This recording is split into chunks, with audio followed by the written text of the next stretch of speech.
அல்லேலூயா. ஸ்தோத்திரப்பா. தகப்பனே உமக்கு நன்றி செலுத்துகிறப்பா. ஸ்தோத்திரப்பா. இந்த செய்தியை கேட்கிற யாவரையும் ஆசீர்வதிங்கப்பா. ஏனோதானோன்னு கேட்கக்கூடாதுப்பா. நல்ல ஒரு வாஞ்சையோடும் ஆசையோடு இந்த செய்தியை கேட்கும்படிக்கு நீங்கள் அவங்களுக்கு உதவி செய்யுங்க தகப்பனே. உடைய கருத்தில் கொடுக்குறேன். அடிமையை மறைத்து கொள்ளுங்க. நர்மையான கிராஸ் டிவி இங்கே வேலை செய்கிற கண்மணி பிள்ளைகளையும் ஆசீர்வதிக்கும்படி செபிக்கிறேன். எங்களை தாழ்த்தி அர்ப்பணிக்கிறேன். இயேசுவின் நாமத்தில் வேண்டிக் கொள்கிறேன், ஜீவனுள்ள நல்ல பிதாவே, ஆமேன். கர்த்தர் ஸ்தோத்திரம். கர்த்தர் நம்மோடு இன்றைக்கு பேசுவதற்கு நமக்கு ஜீவன் சுகம் பலன் தந்திருக்கிறார். அவருக்கு நம் துதிக்கான மகிமையெல்லாம் செலுத்துவோம். அவர் என்றென்றைக்கும் நம்முடைய ஆண்டவராக இருக்கிறார். ஏசப்பா. நம்மளுக்கு தலைப்பு என்ன அப்படின்னா, தேவ ஆட்டுக்குட்டி. தேவ ஆட்டுக்குட்டி என்ற ஒரு கெட்டிங்கில் கர்த்தருடைய வார்த்தையை கொடுக்க இருக்கின்றேன். தேவன் நம்மோடு கூட பேசுவார், உங்களை வழி நடத்துவார், உங்களுக்கு விடுதலையை கொடுப்பார். கர்த்தர் நல்லவர், அவர் கிருபை என்றும் உள்ளது. யோவான் எழுதின சுவிசேஷம் 1வது அதிகாரம் 29வது வசனம். மறுநாளிலே யோவான் இயேசுவை தன்னிடத்தில் வர கண்டு, இதோ உலகத்தின் பாவத்தை சுமந்து தீர்க்கிற தேவ ஆட்டுக்குட்டி. யோவான் ஸ்நானகன் இயேசுவை பார்த்து சொன்ன அந்த வார்த்தையை நம்ம பார்க்கின்றோம். இதோ உலகத்தின் பாவத்தை சுமந்து தீர்க்கிற தேவ ஆட்டுக்குட்டி. இயேசுவானவர் தன்னுடைய 1-2 சீடர்களோடு போய்கொண்டு இருக்கின்றார். யோவான் ஸ்நானகனுக்கும் ஸ்நாபக அருளப்பர், எங்கள் அம்மா ஊர்லலாம் அப்படி தான் சொல்லுவாங்க, ஸ்நாபக அருளப்பர், அதாவது ஞான ஸ்நானம் கொடுக்குற யோவான் அப்படின்னு அர்த்தம். அதான் யோவான் ஸ்நானகன். ஏசப்பாவுக்கு ஞான ஸ்நானம் கொடுத்தாங்களே, அதனால் அவர் வந்து கொண்டு இருக்கின்றார். அவரோடு கூட அவருடைய யோவான் ஸ்நானகனுடைய சீடர்கள் வந்து கொண்டு இருக்கின்றார்கள். இயேசுவானவர் முன்னால் நடந்து போய் கொண்டு இருக்கின்றார். பார்த்த உடனே யோவான் ஸ்நானகன் சொல்லுகிற வார்த்தை என்ன அப்படின்னா, தனக்கு முன்னாலே போய் கொண்டிருக்கிற இயேசுவை பார்த்து, இதோ உலகத்தின் பாவத்தை சுமந்து தீர்க்கிற தேவ ஆட்டுக்குட்டி அப்படின்னு சொல்லிட்டார். எனக்கு பின் ஒருத்தர் வருவார், அவர் எனக்கு முன்னிருந்தபடியால் என்னிலும் மேன்மையுள்ளவர் என்று நான் சொன்னேனே, அவர் இவர் தான் அப்படின்னு சொல்கிறார். பார்த்த உடனே தெரிஞ்சிட்டு இயேசுவின் மேல் நம்முடைய இந்த உலகத்தின் பாவம் சுமத்தப்பட்டு இருக்கிறது என்று யோவான் ஸ்நானகர் கண்டார்.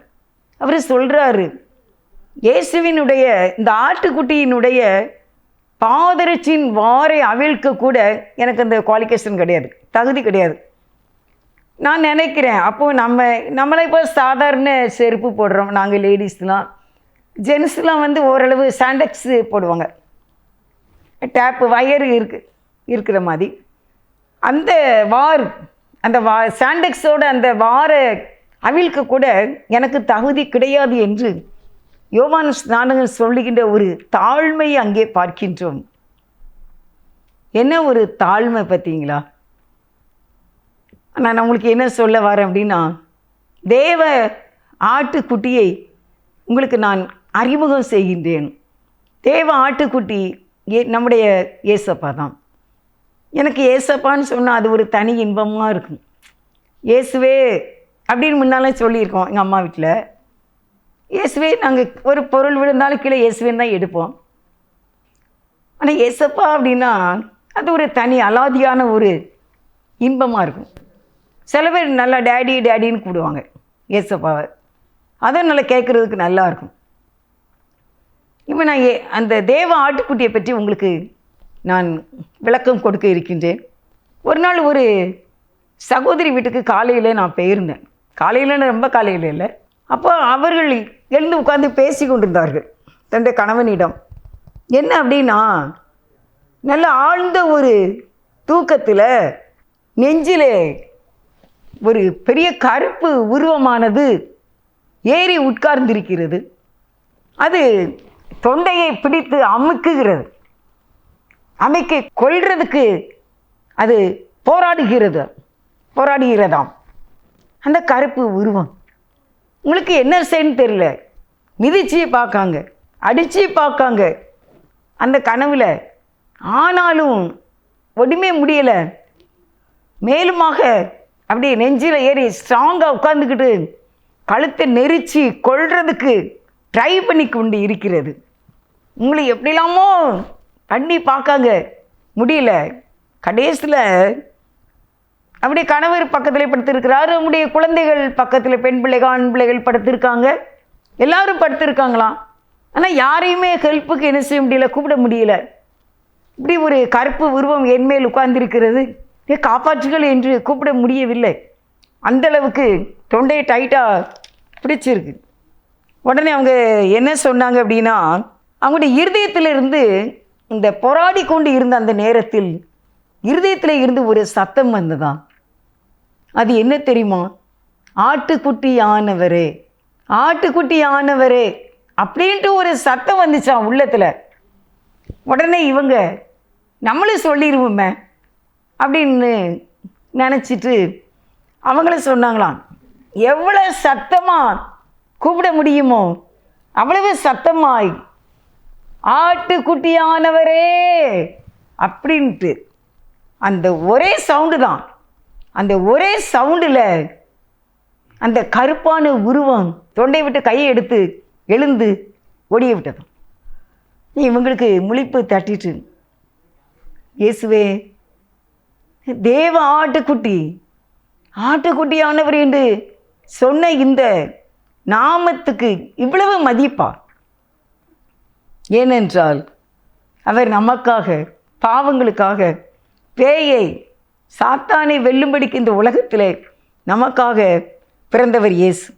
நீ அப்படி சொல்லிகிட்டே இருந்தாங்களா, ஆட்டுக்குட்டியானவரே, ஆட்டுக்குட்டியானவரே, தேவ ஆட்டுக்குட்டியானவரே அப்படியே சொல்ல சொல்ல அப்படி ரிலீஃப் ஆகி தான் எழுந்து கீழே வந்து தன்னுடைய கடமையை செய்ய முடிஞ்சுது அப்படின்னு சொல்லிக்கிட்டு இருந்தாங்க.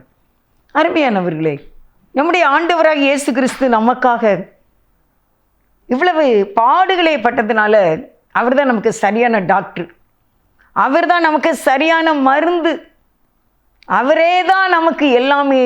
இயேசுப்பா தான். வெளிப்படுத்தல் 5வது அதிகாரம் உங்களுக்கு வாசிக்கிறேன். வெளிப்படுத்தல் 5வது அதிகாரத்தில் 1வது வசனம் பாருங்கள். அன்றியும் உள்ளும் புறமும் எழுதப்பட்டு 7 முத்திரைகளால் முத்திரிக்கப்பட்டிருந்த ஒரு புஸ்தகத்தை சிங்காசனத்தின் மேல் வீற்றிருக்கிறவருடைய வலது கரத்திலே கண்டேன். புஸ்தகத்தை திறக்கவும் அதன் முத்திரைகளை உடைக்கவும் பாத்திரவான் யார் என்று மிகுந்த சத்தமிட்டு கூறுகிற பலமுள்ள ஒரு தூதனையும் கண்டேன். வானத்திலாவது பூமியிலாவது பூமியின் கீழாவது ஒருவனும் அந்த புஸ்தகத்தை திறக்கவும் அதை பார்க்கவும் கூடாது இருந்தது. ஒருவனும் அந்த புஸ்தகத்தை திறந்து வாசிக்கவும் அதை பார்க்கவும் பாத்திரவானாக காணப்படாததினால் நான் மிகவும் அழுதேன்.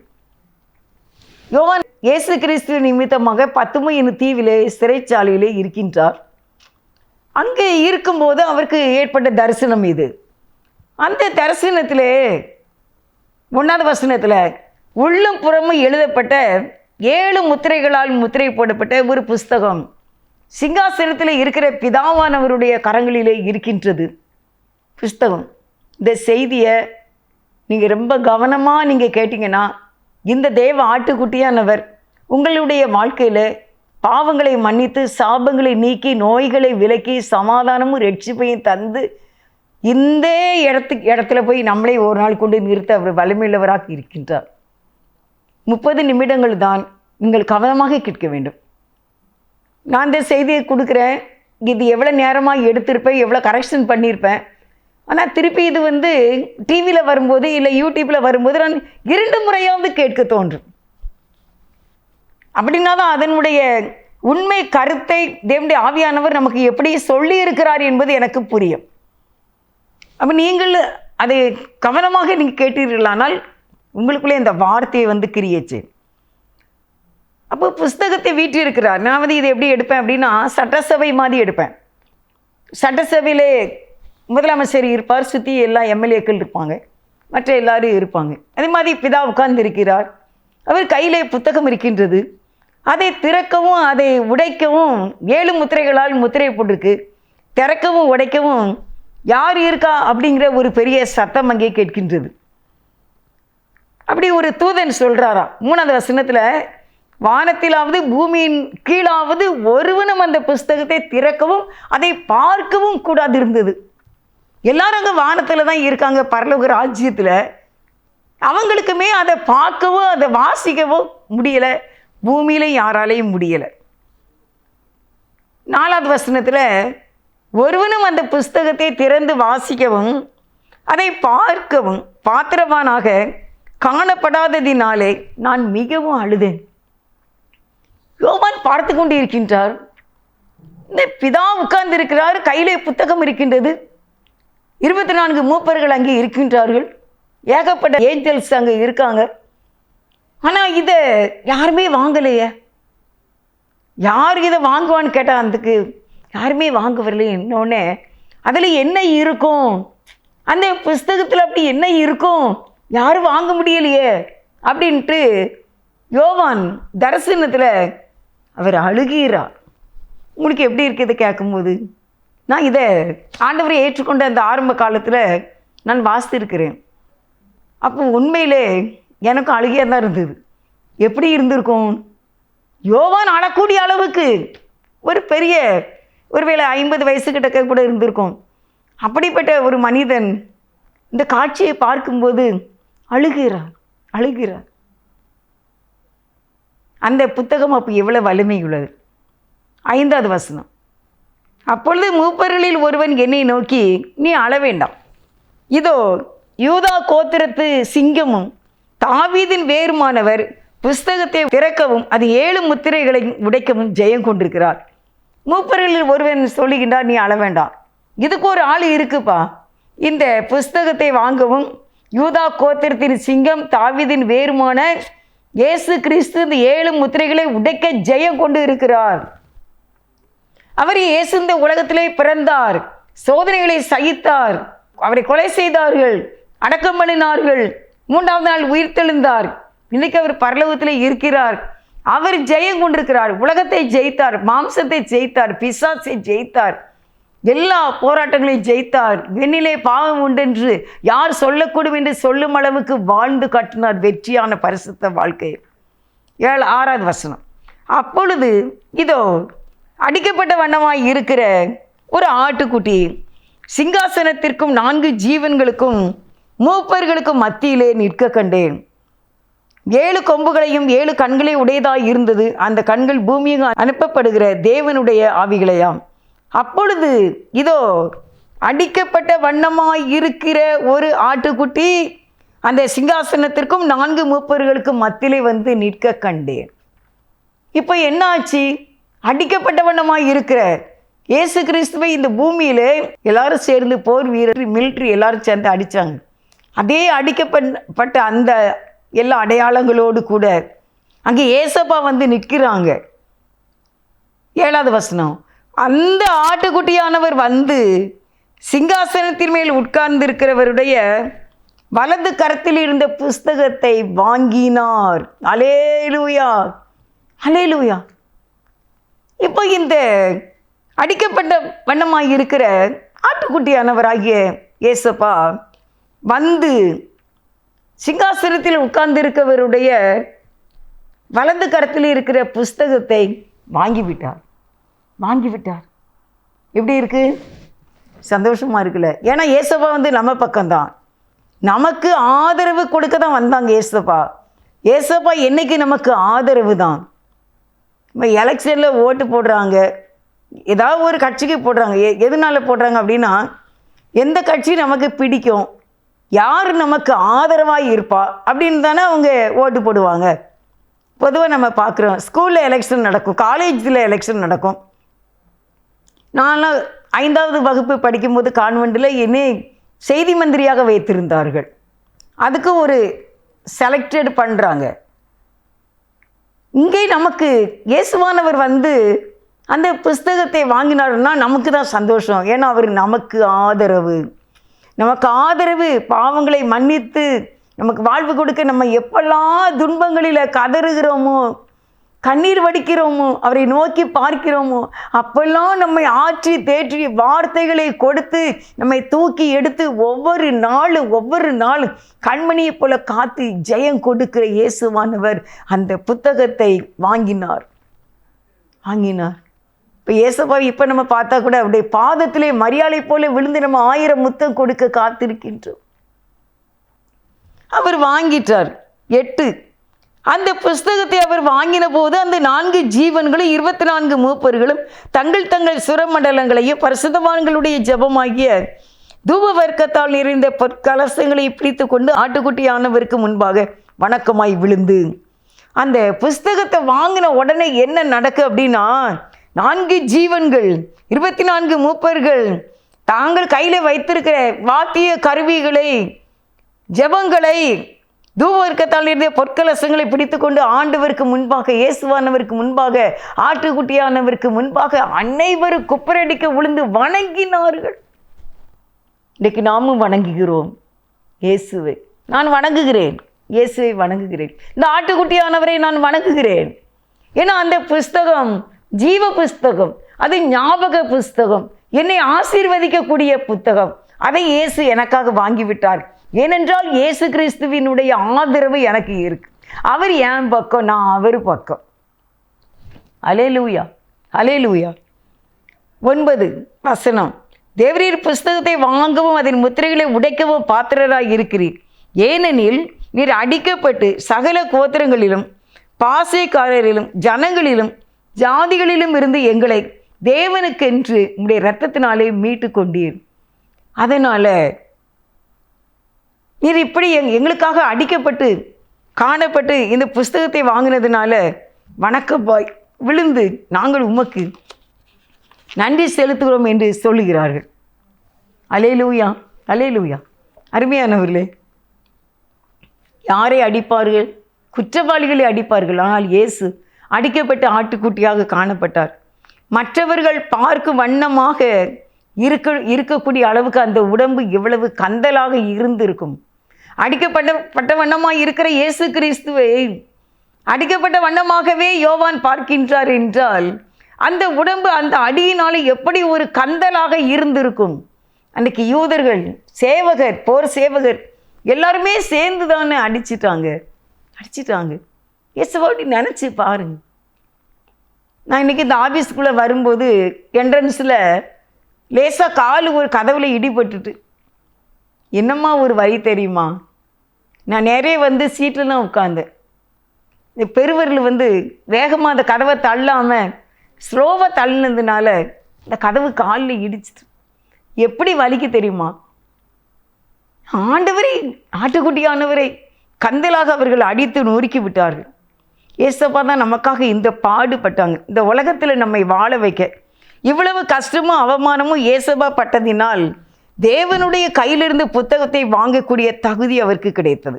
அந்த குவாலிஃபிகேஷன் கிடைத்ததை நம்ம பார்க்கின்றோம். எவ்வளவு மூப்பர்கள், தூதர்கள் இருந்தாலும் இந்த அடிக்கப்பட்ட தேவ ஆட்டுக்குட்டியானவர் தான் வாங்க முடிந்தது. அதனால தான் அந்த சகோதரி ஆட்டுக்குட்டியானவரே என்று சொன்ன உடனே அந்த சாத்தான் ஓடி போய்விட்டான். ஏனென்றால் இந்த சொப்பனத்தில் கண்ட அந்த சகோதரிக்காக அவர் ஜீவனை கொடுத்திருக்கிறார். அவள் அறிக்கை செய்கிறாள், ஆட்டுக்குட்டியானவரே சொன்ன உடனே இருக்க முடியல. என்ன, அவர் ஒன்றைய வெளுத்துருவார். நீ கனவுல பயங்காட்டலாம், நீ சிந்தனையில் பயங்காட்டலாம், நோயை கொடுத்து பயங்காட்டலாம், வறுமையை கொடுத்து பயங்காட்டலாம், மற்றவர்கள் நம்மளை குறை சொல்லி நீ செத்துப்போ எதுக்கு இருக்க அப்படின்லாம் சொல்லி பலவிதமான பயத்தை காட்டலாம். ஆனால் ஏசப்பா ஆட்டுக்குட்டியானவர் அங்கே வந்துவிட்டால் உன்னால் ஒன்றும் செய்ய முடியாது, நீ தோற்று போனவன். சாத்தான் ஏசப்பாட்ட கேட்டான் தெரியுமா, 6000 லேகியோன் இருக்கிற அந்த பிசாசோட அந்த மனிதனை விட்டு வெளியே வந்தான். 6000 பிசாசு வெளியே வந்துச்சு. அப்போ ஏசப்பாட்ட அது என்ன கிடைச்சான் தெரியுமா, இந்த கடலுக்குள்ளே எங்களை தள்ளி விட்டுருங்க, இந்த கடலுக்குள்ளே நாங்கள் போகும்படி எனக்கு கட்டளையிட வேண்டும் என்று வேண்டிக் கொண்டன, பிச்சை கேட்டன. இந்த பிச்சைக்கார பிசாசுக்கு நீங்கள் பயப்படுறீங்க. அவன் சின்ன நோயை பெருசாக அப்படியே ட்ராமா போட்டு காட்டுவான், மினுக்கி காட்டுவான், டெக்கரேஷன் பண்ணி காட்டுவான். நீ பயந்து சிந்தனையில் கலங்கி போய் கிடக்க. ஆனால் பாரு, ஒன்றுமே இருக்காது, நோயே இருக்காது, சும்மா ட்ராமா காட்டுவான். அதனால் அவனுடைய சிந்தனை ஆரம்பத்தில் என்ட்ரன்ஸில் நொறுக்கி தள்ளிடணும், என்று பண்ண விடவே கூடாது. அது அவனுடைய கோஷங்கவே கூடாது. தேவ ஆட்டுக்குட்டியானவரேன்னு சொல்லி பாருங்க, ஓடியே போயிடுவான் சாத்தான்.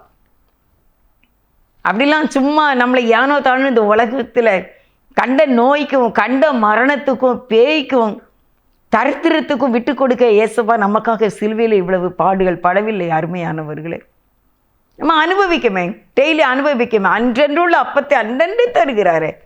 கண்ணு கலங்கிட்டுனா அவருக்கு இருக்க முடியல.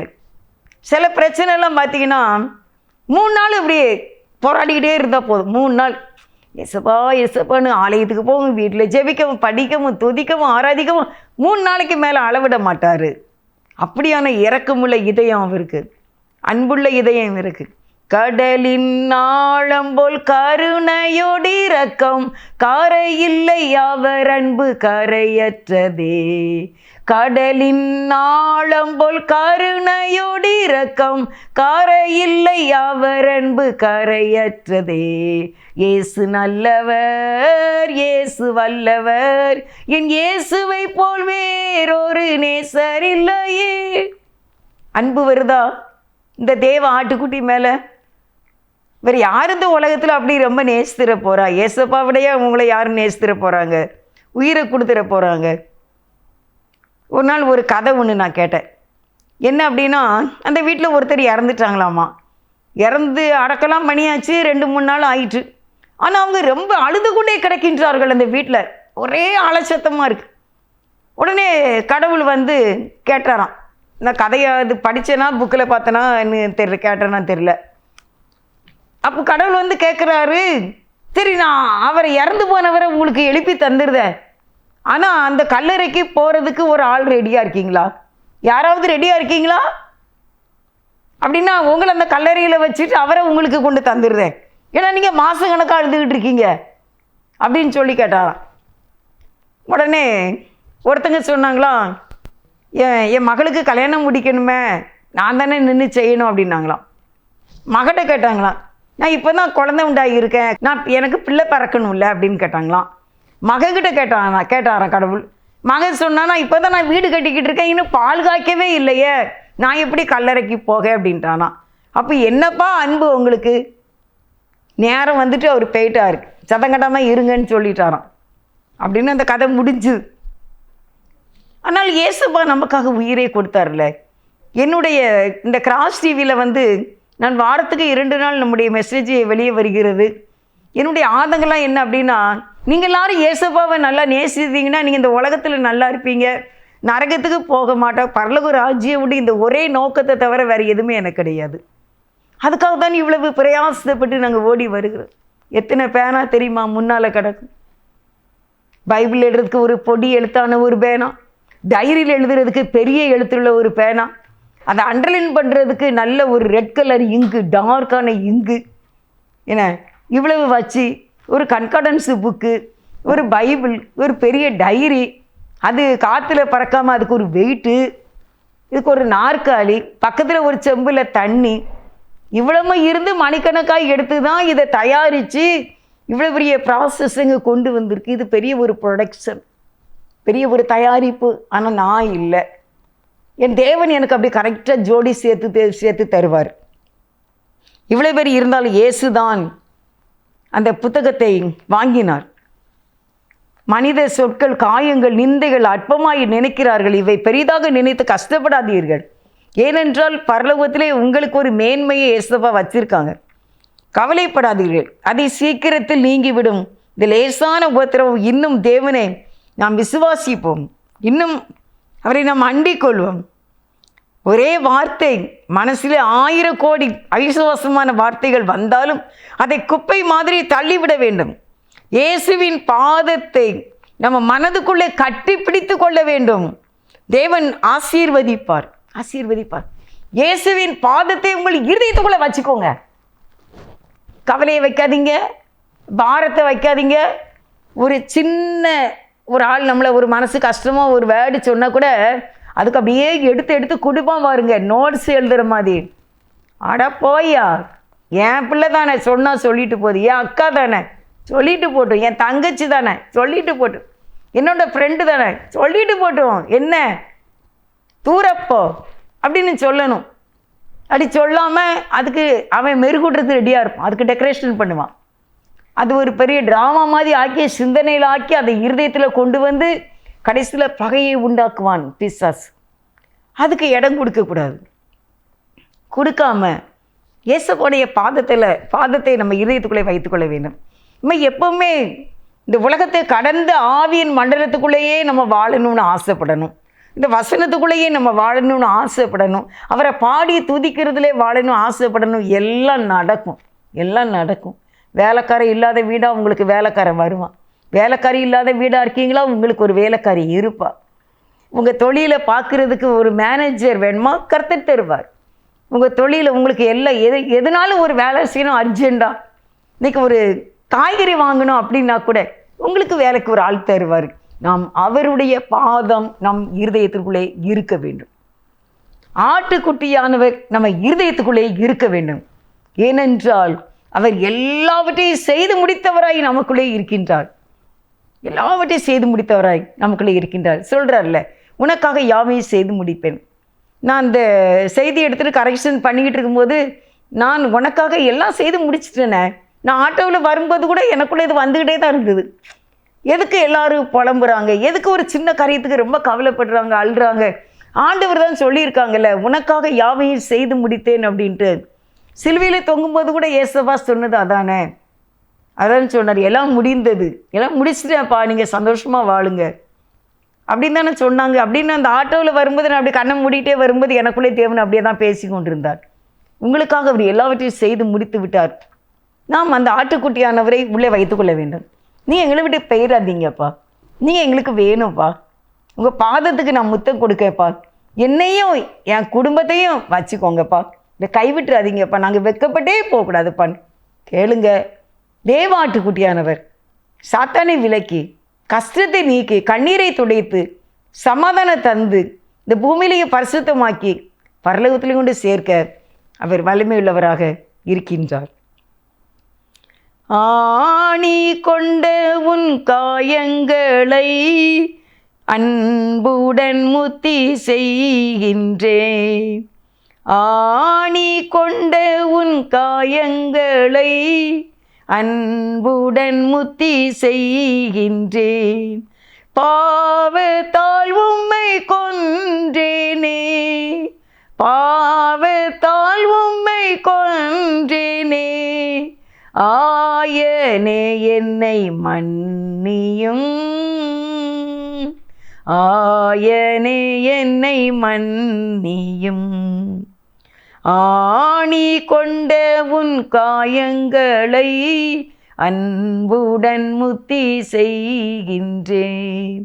வலது கரத்தின் காயமே, வலது கரத்தின் காயமே, அழகு நிறைந்த ரத்தினமே,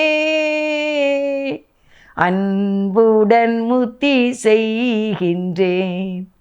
ஆணி கொண்ட உன் காயங்களை அன்புடன் முத்தி செய்கின்றேன். அதிகமாய் நேசிக்கிற எங்கள் நல்ல தகப்பனே, மே துதிக்கிறோம், மே ஸ்தோத்திரிக்கிறோம். தேவ ஆட்டுக்குட்டியானவரே, உங்களுக்கு நன்றிப்பா. எங்கள் வீட்டுக்குள்ளே இருங்க, எங்களுக்குள்ளே இருங்க, எங்கள் பிள்ளைகளுக்குள்ளே இருங்க, எங்கள் மக்களுக்குள்ளே இருங்க, எங்கள் மருமக்களுக்குள்ளே இருங்க, எங்கள் அண்ணனுக்குள்ளே இருங்க எப்பா, எங்கள் சபைக்குள்ளே இருங்கப்பா, எங்களோடு கூட இருங்கப்பா. ஆட்டுக்குட்டியானவர், உங்களுடைய திரு காயத்தினால் உங்கள் பாவங்களை மன்னித்து, சாபங்களை விலக்கி, எங்களை ஆசீர்வதித்து, எங்களை ரட்சித்து, பரிசுத்தப்படுத்தி, இந்த பூமியிலையும் சமாதானம் நிறைந்த ஒரு வாழ்வை தந்து, வீண் சிந்தனைகளை அகற்றி பரலோக ராஜ்யத்தில் கொண்டு சேர்க்கும்படி உடைய ரகசிய வருகைகளை நாங்கள் காணப்பட எங்களுக்கு கிருபை செய்ய வேண்டும் என்று இயேசுவின் நாமத்தில் உன் பாதம் முத்தம் கொடுத்து ஜெபிக்கின்றேன். ஜீவனுள்ள நல்ல பிதாவே, ஆமேன், ஆமேன். God bless you.